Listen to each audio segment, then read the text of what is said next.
Trish digs that, isn't that funny? I get paid for doing this. Talk about a tough act to follow, my goodness, a beautiful, young, talented, rich lady like Felicia. But anyway, you're stuck with a middle-aged white guy who gets paid who used to get him in trouble in 7th grade now.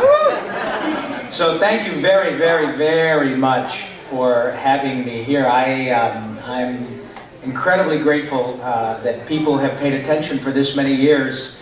I've been doing this an awful long time, and I was talking to John, the gentleman that picked me up at the airport last night, who did terrific work last night singing about the Seven Dwarfs and Haggis and incredible talent, and telling him that the great thing about doing this now, especially on a smaller, more intimate conventions like this, is exactly what we're doing here. The opportunity to get to meet people on a one-on-one basis. I had the best opportunity to meet Stephen and Trish and the guy that runs the show over there. And it is incredibly gratifying to know that lots of people around the world have paid attention to Yakko and Pinky and Raphael and Carl Weezer. And, yeah, I know, it's weird, isn't it? Tell me about it. You ought to see it from my side. And it's just great. I've been doing this an awful long time, and I'm getting a chance to be a 2-time turtle. I was Raphael, as many of you remember, on the original Ninja Turtles, 25 years-ish ago. And now I'm Donatello on Nickelodeon's iteration of the Turtles. So my son told me that if I live long enough, I might be the answer to a Jeopardy question or something.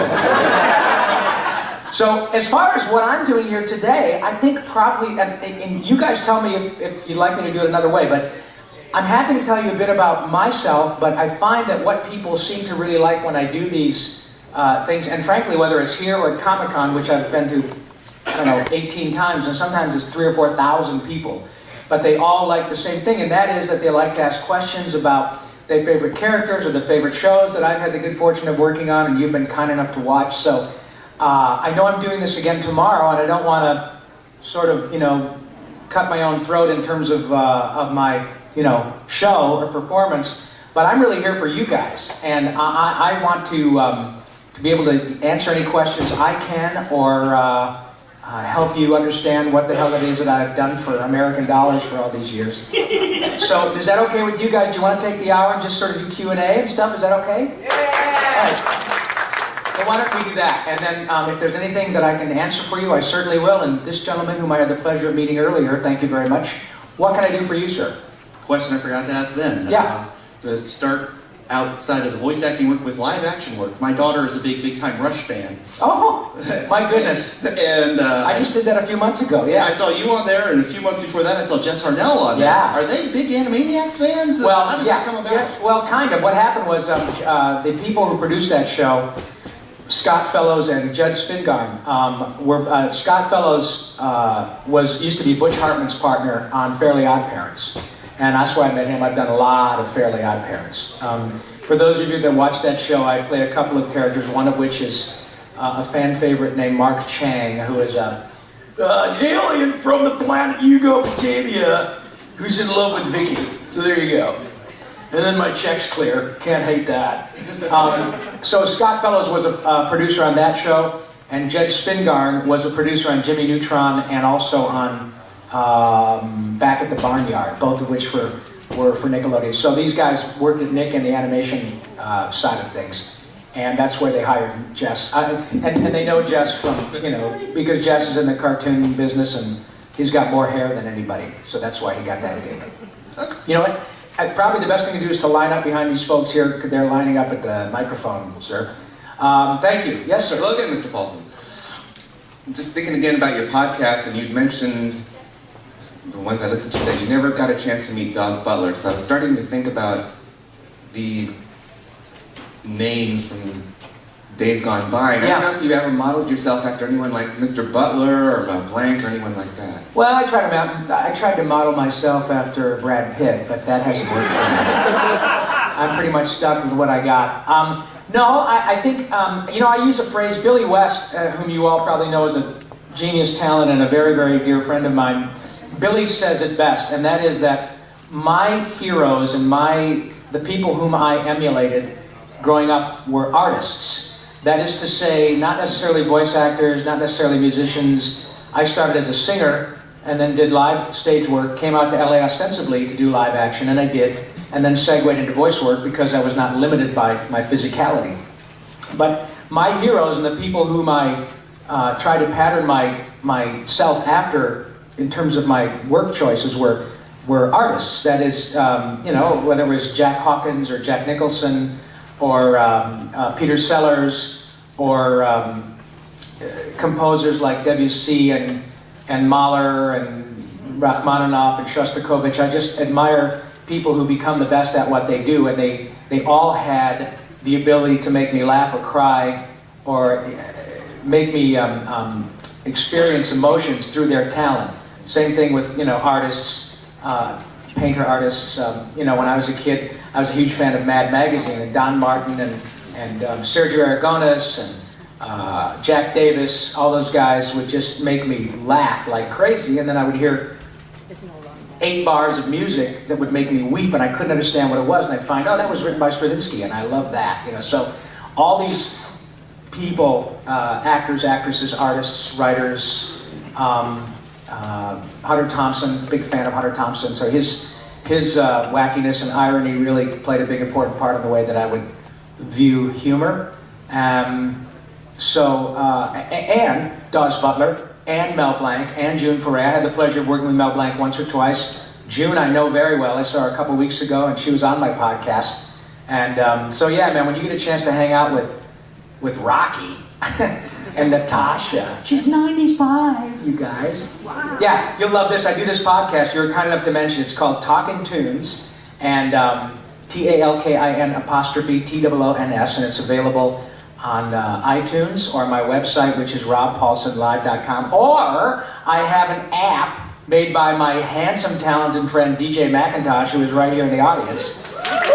Yeah, absolutely. This handsome, talented gentleman, and his mother's here, that's why I'm saying that. We got together and he asked me, he's clearly a genius, and he said, hey man, have you ever thought about having your own app? So he made me an app. All right, so it's going to be available for Android soon, but right now it's available for all Apple devices. It's free, and it's just Rob Paulsen, right? Talking Tunes, Rob Paulsen app. You can download it from the App Store, and then all my podcasts are on there, and it's free, and blah, blah, blah. It gives you information on where I'm going to be doing personal appearances. It's really quite brilliant what DJ has done for me. But the reason I bring up the podcast is because I had June Foray on, and she's one of the free podcasts you can listen to. I've known June for 25 years, and I met her when she was 70 at Smurfs. Years ago, I was working on Smurfs, and I walked in and I said, Miss Foray, if I close my eyes, would you just say hokey smokable winkle? Right? And she did, and it was the most profound experience of my life up to then. So, anyway, the long rambling answer to your question is all those people have had an influence, but it's not just voice actors. I profoundly respect people who are good at their work, good at their art. Hey, handsome, I like your hat. That's pretty cool. Good choice. Nice touch. Maybe I can borrow that later and see if I can get a little lucky. I mean, I got my own hotel room, after all. Sorry, Greg. Yes.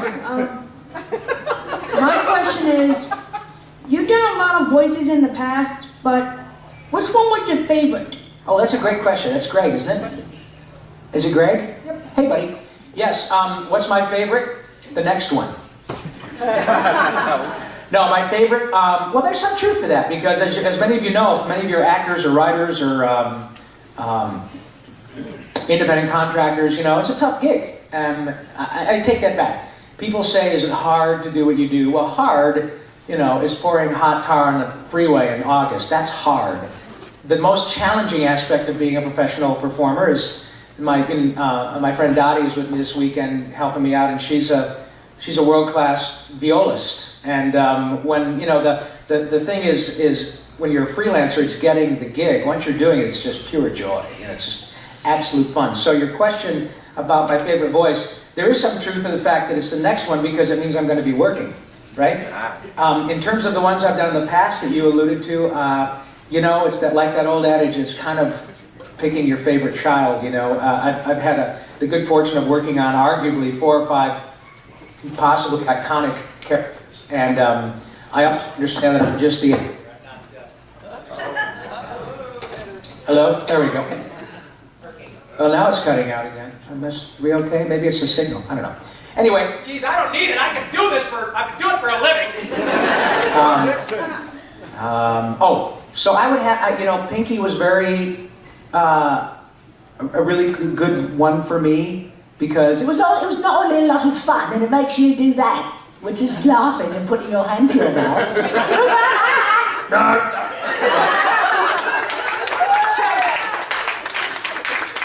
So to that extent, I really love Pinky, and I also won an Emmy for Pinky, which is very cool. So that I would say that the brain is here. Yes.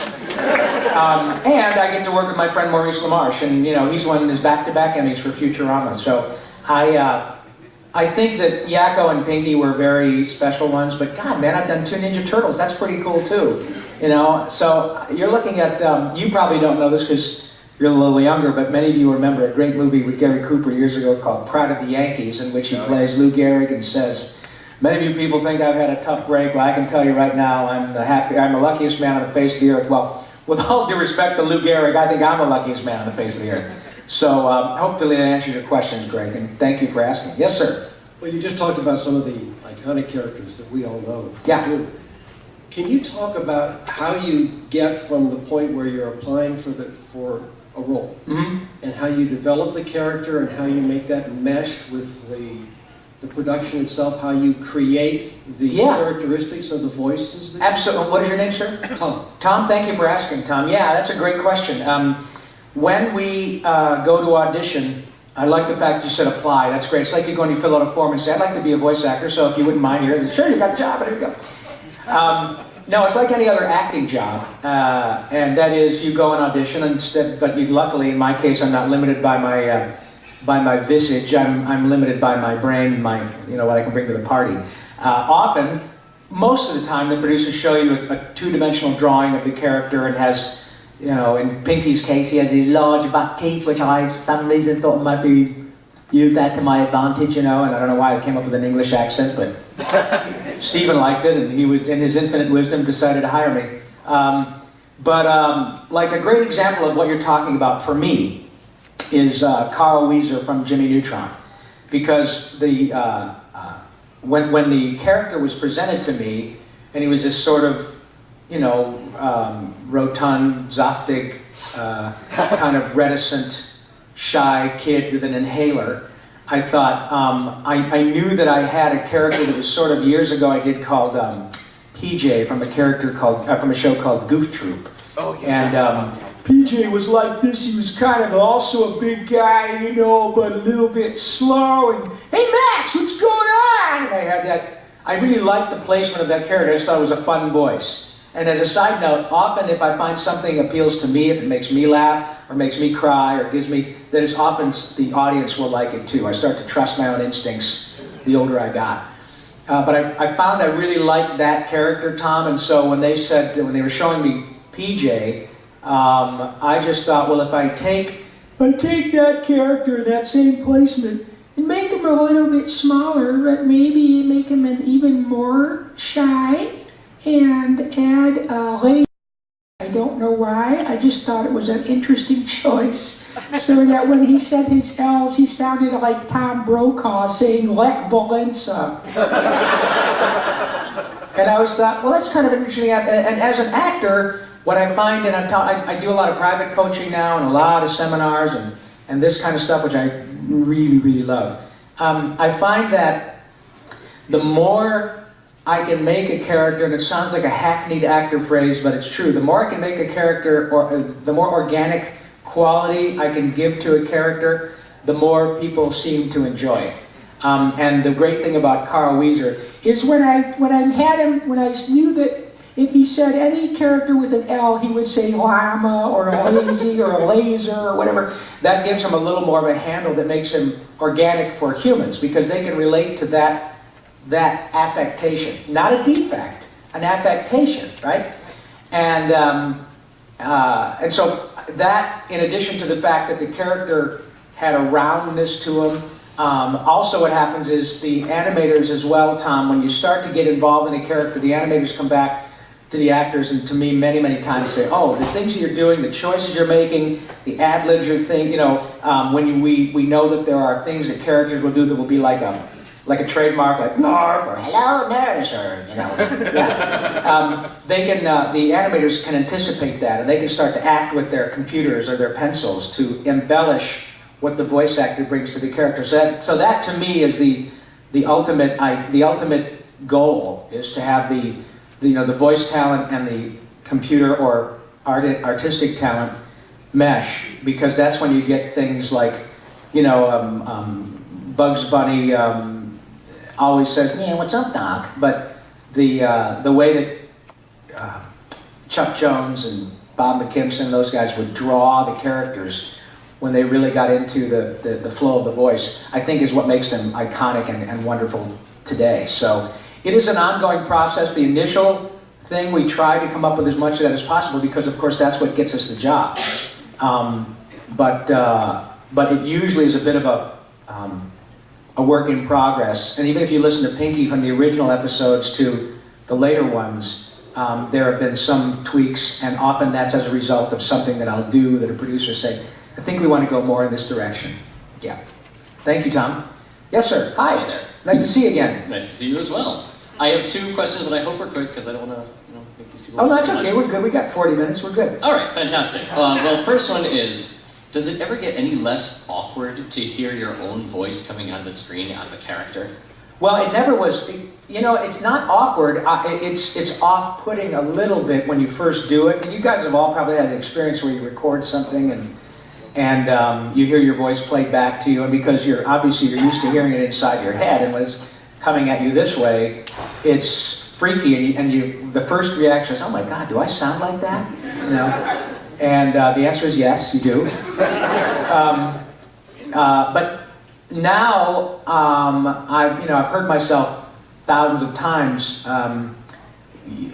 both in playbacks at work and of course watching it on TV. But I'll bet I've done over 2,000 half hours of animation, let alone the videos and video games, and probably another 1,500 commercials. And I've probably heard 10% of what I've done because luckily I'm working and it's like a regular job, and then I come home and when I do, the dog's pooped or my kid didn't do his homework or it's my turn to be the grown-up, So I don't come home and watch cartoons, but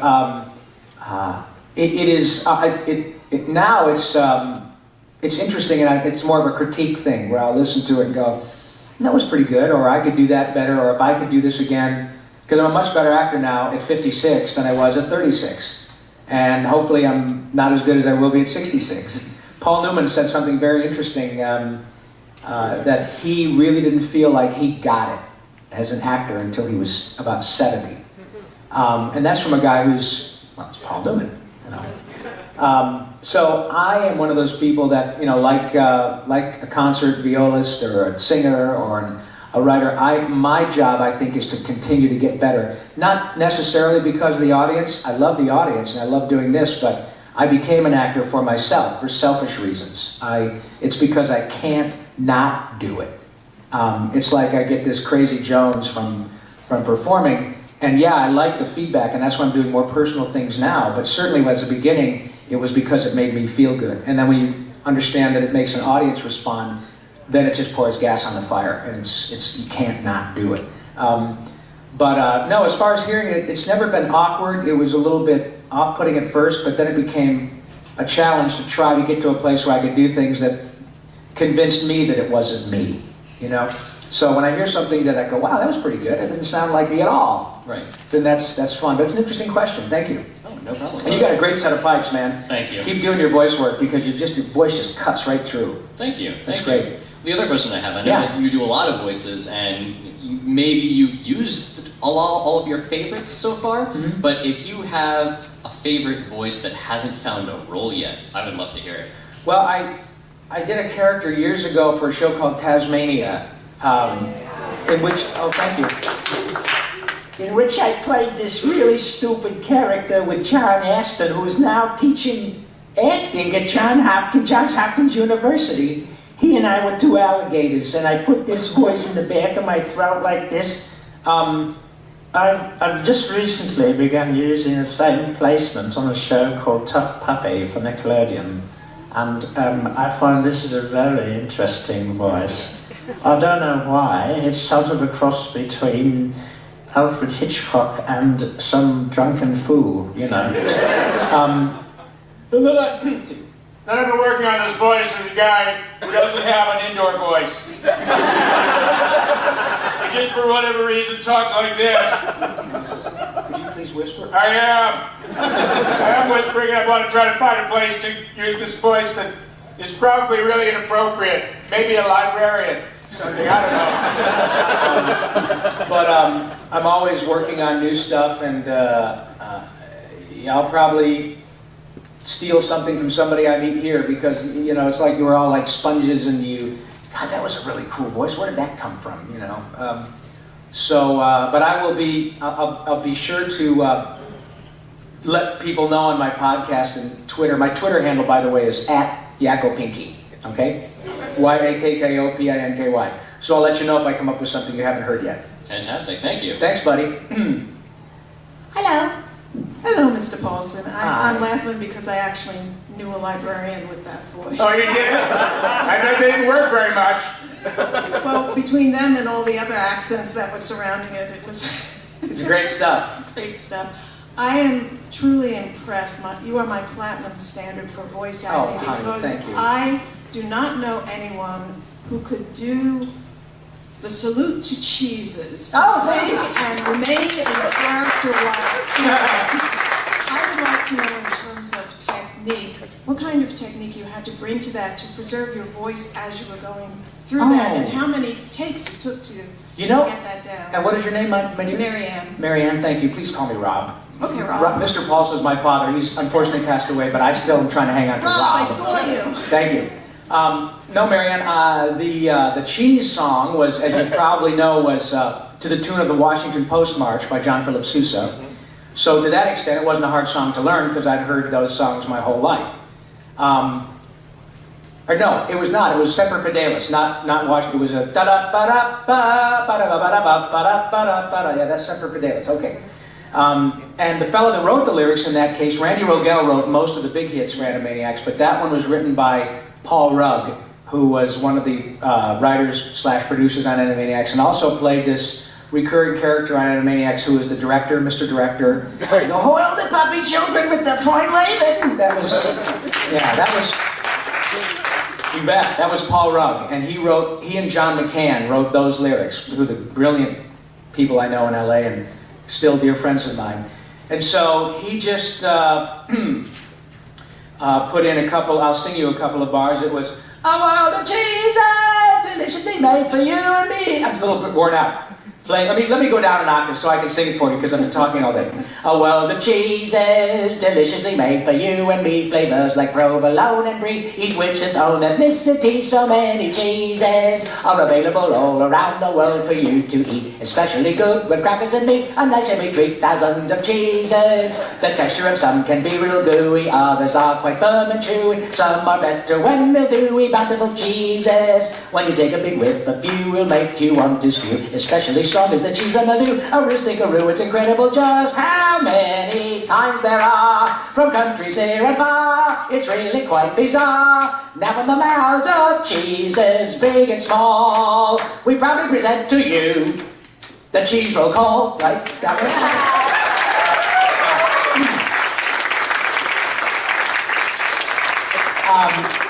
Thank you, but again, the applause really are for John and Paul and Mr. Sousa.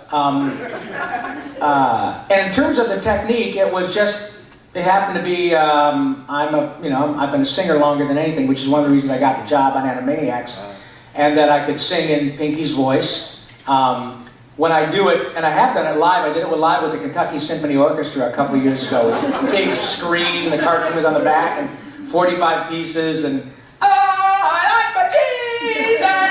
cheese from around the world, sing with me, cheeses! And so there's all this walking cheese singing with a loud mouse. It's like, if you were inclined to take some mind-altering substance, not that I am, but it would have been probably really appropriate. So in terms of the technique, it was just being able to sing in Pinky's voice. And anytime that you sing in a character's voice, the trick is, not the trick, the challenge is to maintain the character of the voice while you're singing it. So that I didn't get out of my Pinky sound and start going into Rob, because I want to maintain that. And I think it worked. I think the whole piece worked. And Pinky, as I recall, is a drum major with a giant toothpick with a thing on the end of it. So thank you very much for asking about the cheese roll call. I appreciate that, Marianne. And thank you for singing it for us. Oh, no, a nerve to you. Hi. Hi. I got 2 questions. One's really brief, so I'll just knock it out right now. Okay.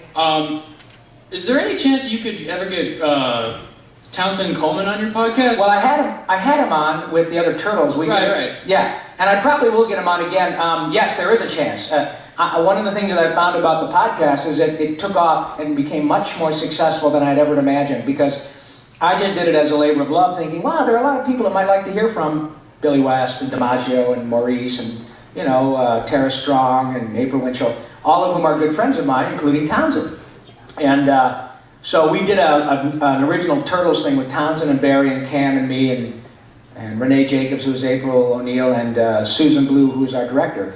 But yeah, I want to have Townsend on because we did the Tick together. Right. Yeah. That just clicked for me about a week ago. Yeah. And then I looked him up, and it dawned, because no offense to you, but when I was a little kid, Michelangelo is my favorite turtle. Oh, I'm so offended. Dude, listen, it doesn't offend me at all. I just said that as a phrase. No, we all got paid. I thought I had water here, but I don't really need it. We all got paid the same. No big deal. But no, Townsend is a lovely man, and he's incredibly gifted. And I thought, as good as he was as Michelangelo, I thought he was better as the Tick. He totally got Ben Edlund's kind of snarky, self-aggrandizing vibe that I thought was really, really good. And all I had to do was say, not in the face, not in the face. Right, because I've seen sometimes when you get people that you've worked with on other shows, you spend like the first 5 minutes just ad-libbing. Yeah. It would be so awesome for me if the Tick and Arthur could just like ad-lib for like 5 minutes. Well, we can do it. I'm telling you, man. You get in a room with me or Townsend or Billy or Maurice or John DiMaggio or Tress MacNeille or Cat Soucy, any E.G. Daly, we just all go off, and it's great. That's why I started doing the podcast, because I used to go to recording sessions every day, and I say, well, yeah, I know that people are watching what the product is, but this is the show.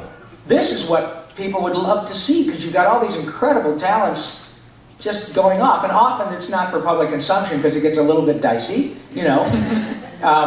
especially because people love to hear their favorite cartoon characters swear, and we're no different. And so that gets a little bit wacky. But yeah, I'm definitely going to get Townsend on, and I've already done 78 of them. And I'm getting to the place now where I think I'm going to start streaming them live on Ustream TV so that we can do virtually like a talk show type of thing, so that I can have Billy and Maurice on at the same time, or Tara and Tress on at the same time, and we can all talk about it. And I think people will really enjoy that. Okay. And second question. You've said numerous times that when it comes to impressions, you do a bad impression of someone else's good impression? That's what I think, yeah. Okay. And another voice of yours that just clicked that you did when you had Mark Hamill, that I realized you were Tud Russell on Time Squad. Yeah! And when I realized that, it was a huge surprise because it seems so far removed from your usual repertoire. Right. I just wondered, is Tud Russell a bad impression of someone, or how'd you come up with that voice? Good one. Well, when I say bad impression, it's usually if I'm trying to do somebody that is, oh my God, that's so cool. I just noticed that the handicap logo is a wheelchair with the Starship Enterprise. How cool. No wonder you zip around so quick in that thing. That's amazing, Trish. That's so cool. I really am a little bit maybe like, ooh, look, shiny. I'm like,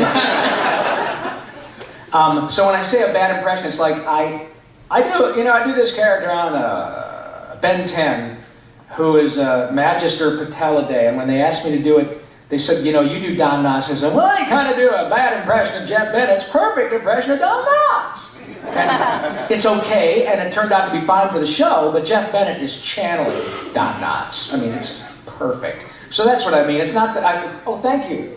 Oh, that's Dottie. That's my world-class violist friend. Thank you, Dottie.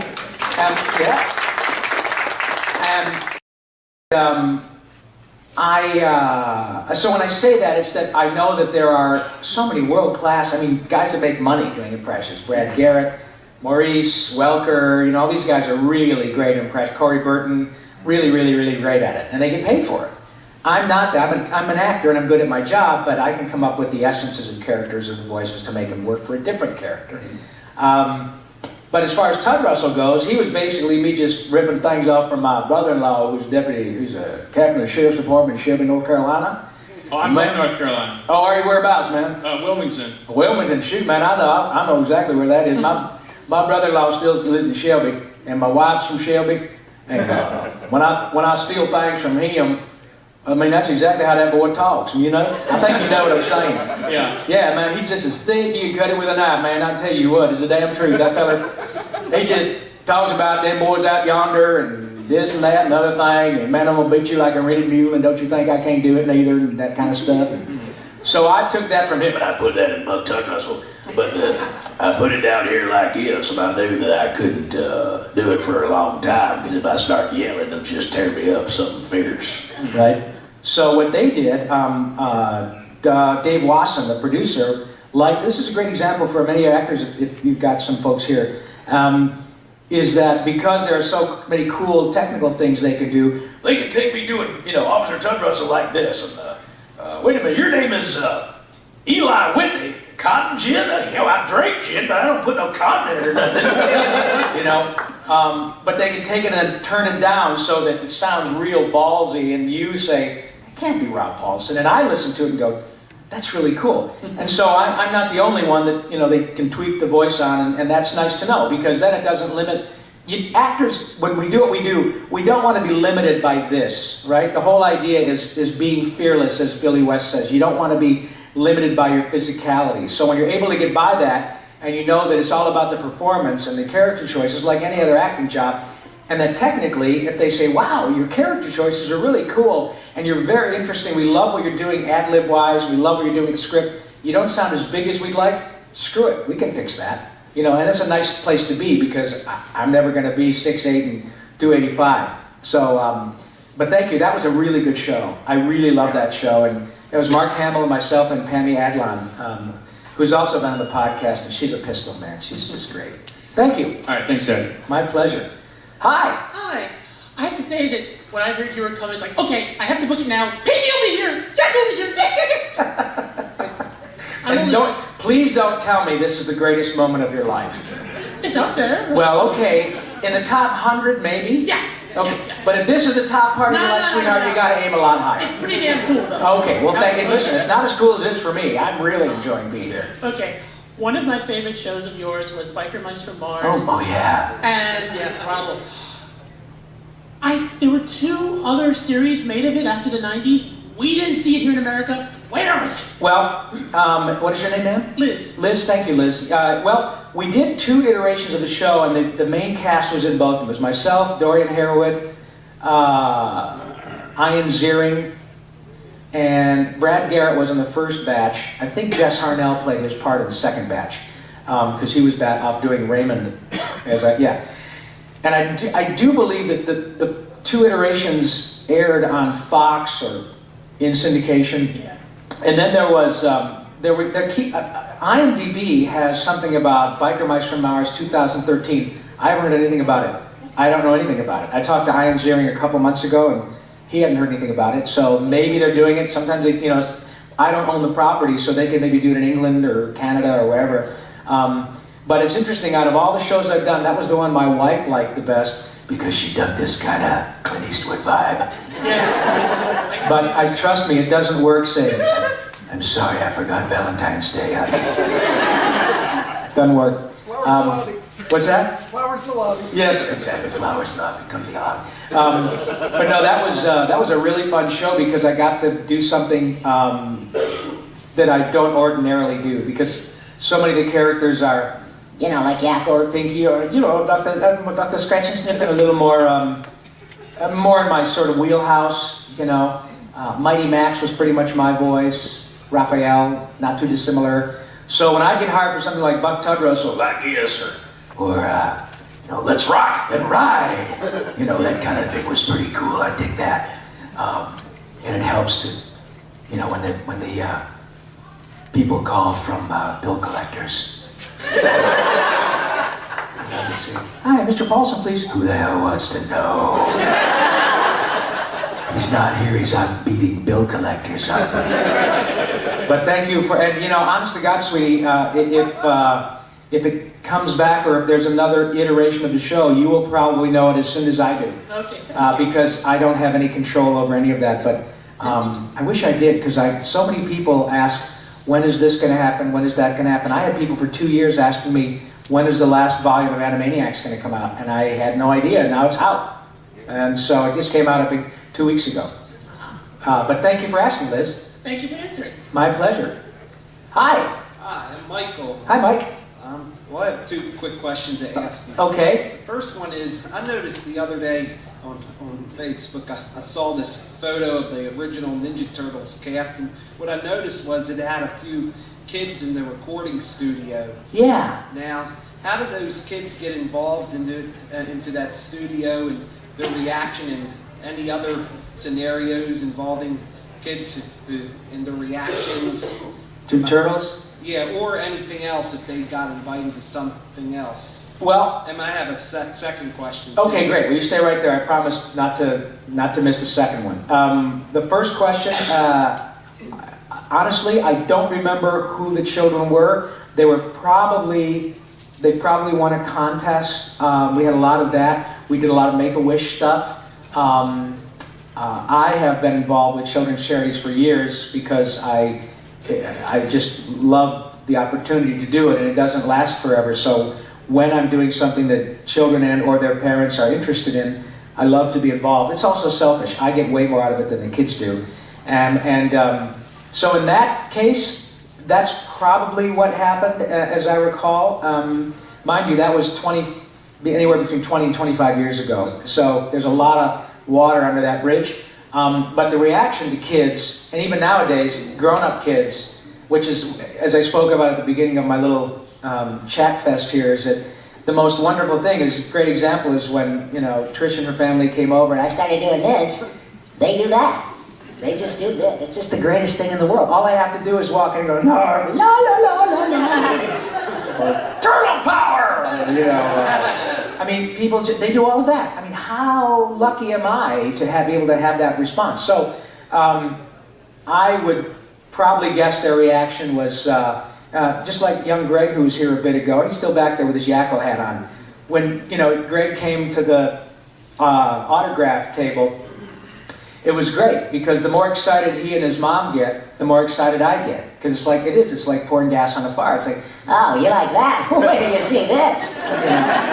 And so yeah, the reaction is always wonderful. Although it is interesting, Jess Hardell tells a story, and I'll try to encapsulate it very quickly. He tells a story about, he was in Florida, and some kid was wearing a turtle shirt years. No, it was an Animaniac shirt. He was there, and he said, hey, you know, I'm Wacko. And the kid's having an ice cream cone, says, yeah, well, I do Wacko too. And he says, no, I really do. And so, you know, Jess does it for him, and the kid says, I can do it better than that. And it just cuts it down a peg or two, but it's delightfully enjoyable when you can do something like that that makes people smile. What works really well is calling people up on the phone too. There's a young fella in here out doing one of the folks doing a video of things going on at the con, and his sister apparently is a huge Animaniacs fan, so we called her on the phone, and the girl couldn't get a breath. It was great. I just love being in that position, so it's pretty exciting. What's your next question? Well, it involves the stuff that you may have auditioned for, but you did not get. You got turned down. Right. What's some of the notable roles, if any, that you kind of auditioned? It could also include commercials. That I didn't get? Yeah. Thank you for bringing that up. I'll tell you, the main one is I auditioned. I had 3 callbacks for Fry on Futurama, but they made the right choice. Billy, my God, Billy West. Are you kidding me? He's great. He does Fry. He does Zoidberg. He does Zach Brannigan.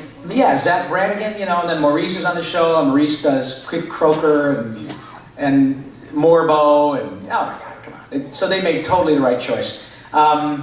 I auditioned for that.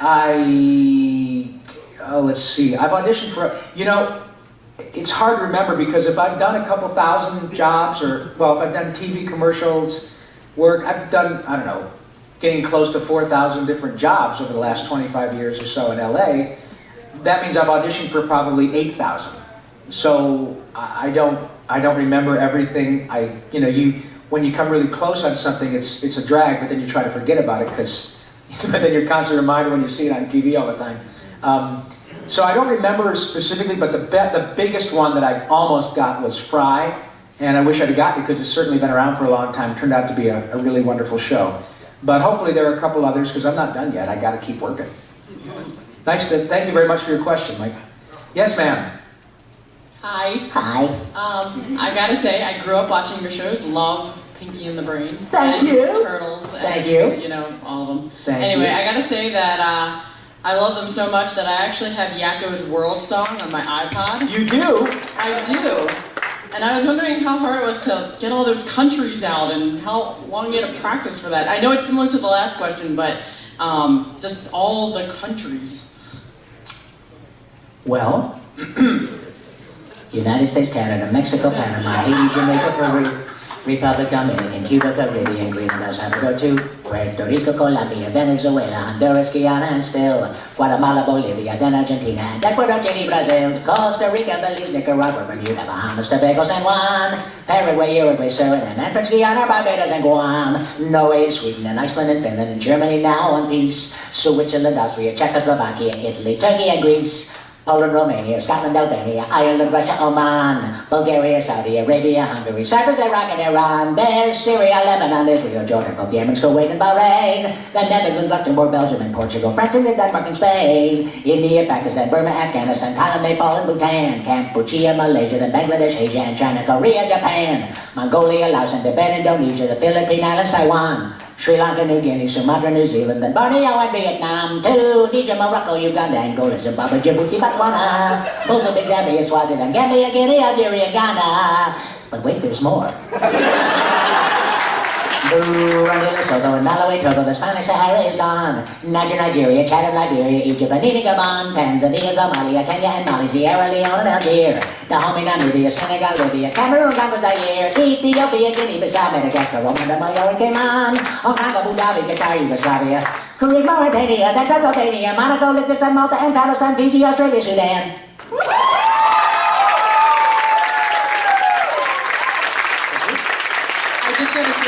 Really impressive you still know it all. Wow. Well, thank you. So, in answer to your question, it wasn't that big a deal. No, and in answer to maybe some of your other questions, been asked this a lot, is people say, do you ever get tired of folks asking you to sing that song? The problem is when people stop asking, okay? So it is not a problem, it's a pleasure. And the gentleman who wrote that song, Randy Rogel, that really is, and that's why I mentioned Paul Rugg and John McCann earlier. Those people are the people that deserve the applause and the accolades. I'm a good singer, fine. There are probably a dozen good singers in the audience. There are 1,000 good singers in Los Angeles who could have knocked that out in a heartbeat. So I'm really lucky that I got to sing it. It's not false modesty. I'm good at my job, but the talent is in writing that song. Interestingly about that song, Randy Rogel won a couple of Emmys for writing Batman. He was one of the writers on Batman before Animaniacs, and he had to go to Steven Spielberg and Tom Ruger and convince them that he was capable of doing comedy, and because they thought of him as a drama guy. His audition piece was that song. He whipped that up helping his son with geography. And he said, well, you know what, listen to this. If you like this, and they freaked out, and of course the rest is history. And Randy and I thought, so you know what, we're right now talking to Mr. Spielberg. We just got done talking to Warner Brothers, and they signed off on it. So Randy and I are going to take the music of Animaniacs around the country and do some live stuff. So, it'll be really fun. I think, thank you. I think the timing is right, and I think there's a big audience for it, because it really, literally, like this audience, we've got people as young as Stephen and folks as old as me who would really enjoy this. It's a huge spread from literally sort of, you know, maybe as young as 8, 10, 12 years old to 60 who would really like the music. So we're very lucky to be able to do it. Yes, ma'am. Hi, my name is Kathy Rodriguez. Hi. First of all, I'd like to say that I really enjoyed you as Yakko and Gusto. Oh, thank you. Because, You like gummy bears, did you? yeah. Good. Me too, because it paid me money. Kidding. It sounds like such a mercenary. And I wanted to ask you, like, a quick favor. Okay. Like, you tweeted me, like, a few days ago saying that you won't bite, but you'll hug me. Can you prove it? I'm sorry, what was the question? You said that you wouldn't bite me, but then... Oh, are you the one that said that I wouldn't bite you, but I'd give you a hug? Yeah. Oh,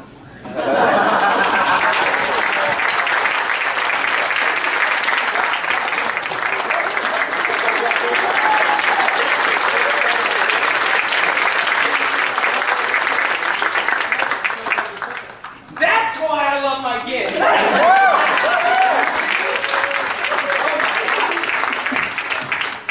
Thank you. I didn't know what you were saying, because whatever you said, and then they started laughing, I thought, did you say, you really are my father? Or DNA test, and, you know, I'm like, what? I mean, I get around, but not like that. Thank you so much. I hope the hug was as good for you as it was for me. Anybody got a cigarette? Thank you, sweetie. You made my day. I love it. Yes, ma'am. Now I have to follow that. Oh, no, honey, listen, that's great. Next. Sorry, it's over. Next. I understand the concept of building a character, and I know that when you do animation, you get like a visual cue, and Yeah. in audiobooks, you get a little, you know, descriptions from the author and things to help you build. But can you talk a little bit about how you explore voices outside of that those sort of parameters? Because you talked a little bit, you're working on things all the time. Mm-hmm. How do you go about kind of making things up or playing around? Well, I think, and what is your name? Deborah. Hi, Deb. That's a good question, Deb. I think part of it is because of my DNA or my makeup. I mean, all my heroes, as I mentioned, were artists, but specifically, comedically, were like Peter Sellers, The Goon Show, The Pythons, Jonathan Winters, Jonathan Harris, who was Dr. Smith on Lost in Space. I got to work with him for years, and that's exactly how he spoke. And what's crazy, forgive me, what's crazy, what I love about this gig, is that Jonathan Harris was a Brooklyn Jew. Jonathan Harris was born in Brooklyn, and, you know, raised by Jewish parents in the faith and all that, and he spoke like this every day. He was exactly like you'd expect on Lost in Space.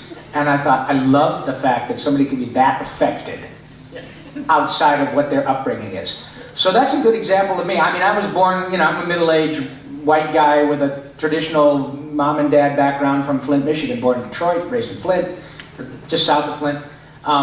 But when I say it's in my DNA, I was always fascinated by voices, dialects, what it was about something that made me really laugh hard. And so I find things now that I can search for things that make me laugh, or they just sort of grab me audially, that's right, audio-wise.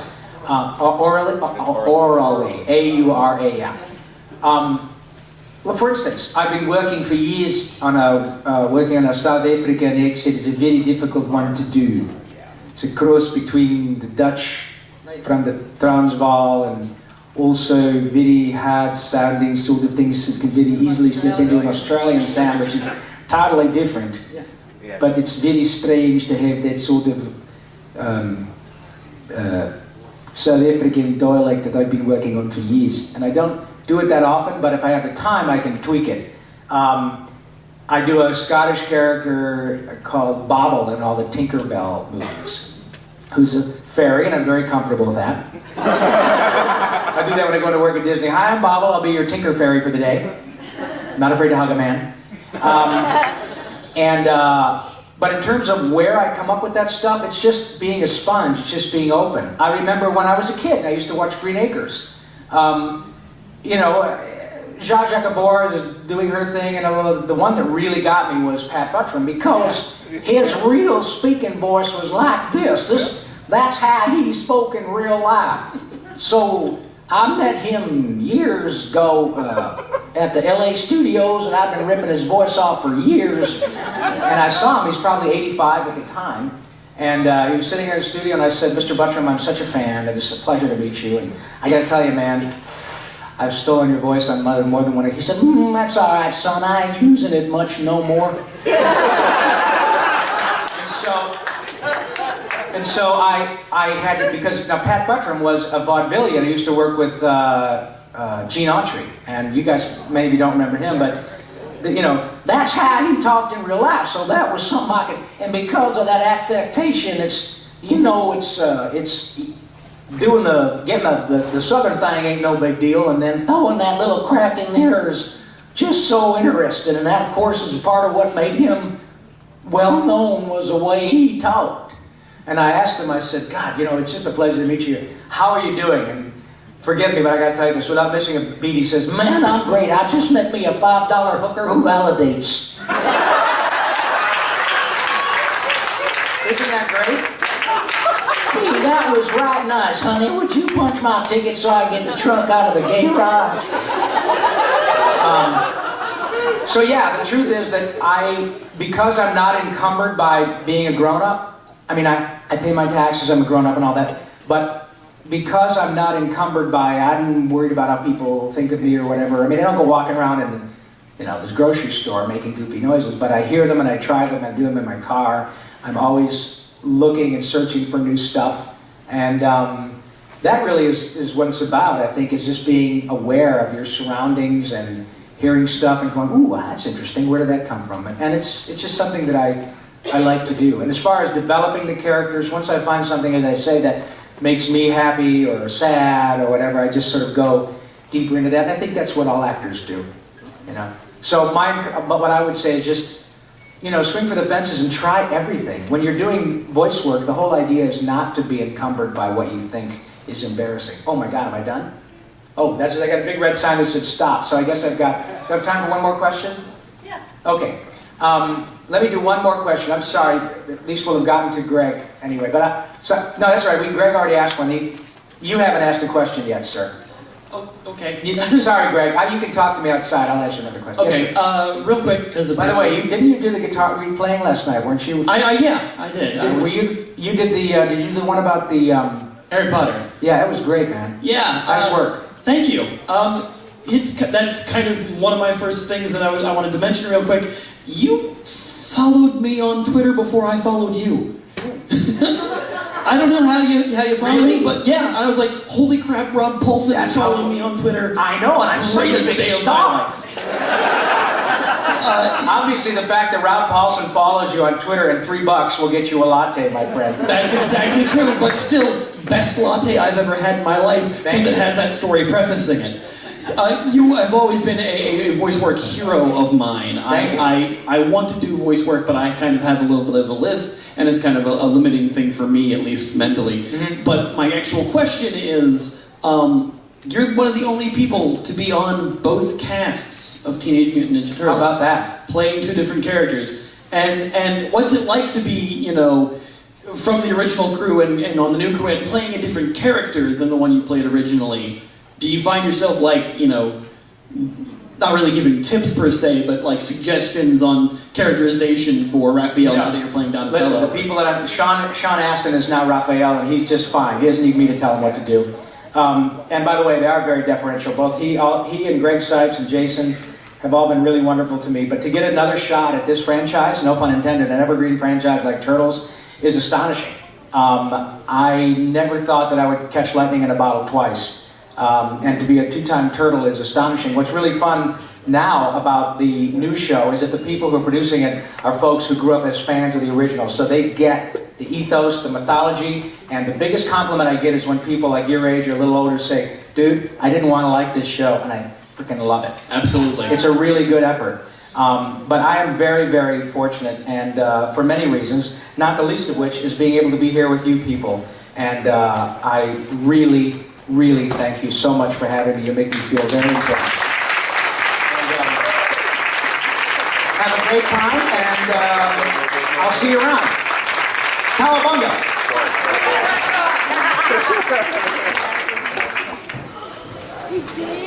Oh my God.